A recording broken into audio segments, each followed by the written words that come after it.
மற்றும் ஒரு முக்கிய செய்தி, இரண்டாவது நாளாக எதிர்க்கட்சிகளின் தொடர் அமளி காரணமாக மக்களவை பிற்பகல் 12 மணி வரை ஒத்திவைக்கப்பட்டிருக்கிறது.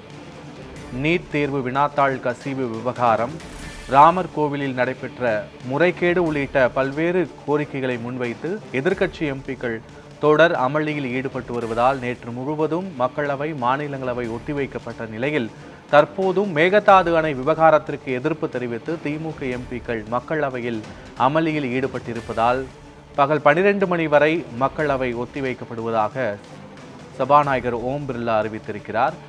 எதிர்க்கட்சிகளின் தொடர் அமளி காரணமாக நாடாளுமன்றம் நேற்று முடங்கிய நிலையில் இன்று தொடங்கிய உடனேயே எதிர்க்கட்சிகள் அமளியில் ஈடுபட்டதால் 12 மணி வரை அவை ஒத்திவைக்கப்பட்டிருக்கிறது.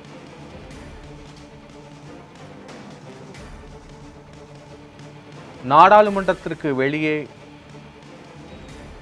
காக்ரோச் ஜனதா பார்ட்டியை சேர்ந்த இளைஞர்கள் மீது தடியடி நடத்தியதற்கும் எதிர்ப்பு தெரிவித்து காங்கிரஸ் உள்ளிட்ட எதிர்க்கட்சிகள் அமளியில் ஈடுபட்டதால் அவை 12 மணி வரை ஒத்திவைக்கப்படுவதாக சபாநாயகர் ஓம் பிர்லா அறிவித்திருக்கிறார்.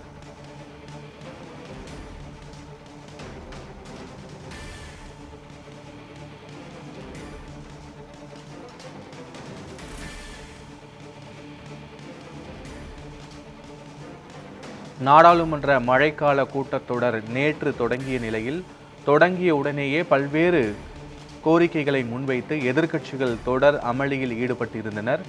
நீட் தேர்வு வினாத்தாள் கசிவு தொடர்பாகவும், மேகதாது அணை விவகாரம் தொடர்பாகவும், ராமர் கோவிலில் நடைபெற்ற பண மோசடி தொடர்பாகவும் எதிர்க்கட்சிகள் தொடர் அமளியில் ஈடுபட்டதால் நேற்று நாடாளுமன்றம் முடங்கியிருந்த நிலையில் இன்று கூடிய உடனேயே நேற்று காக்ரோச் ஜனதா பார்ட்டியை சேர்ந்த இளைஞர்கள் தாக்கப்பட்டதற்கு எதிர்ப்பு தெரிவித்து காங்கிரஸ் உள்ளிட்ட எதிர்க்கட்சி எம்பிக்கள் தொடர் அமளியில் ஈடுபட்டதால் அவை நடவடிக்கைகள் 12 மணி வரை ஒத்திவைக்கப்படுவதாக சபாநாயகர் ஓம் பிர்லா அறிவித்திருக்கிறார்.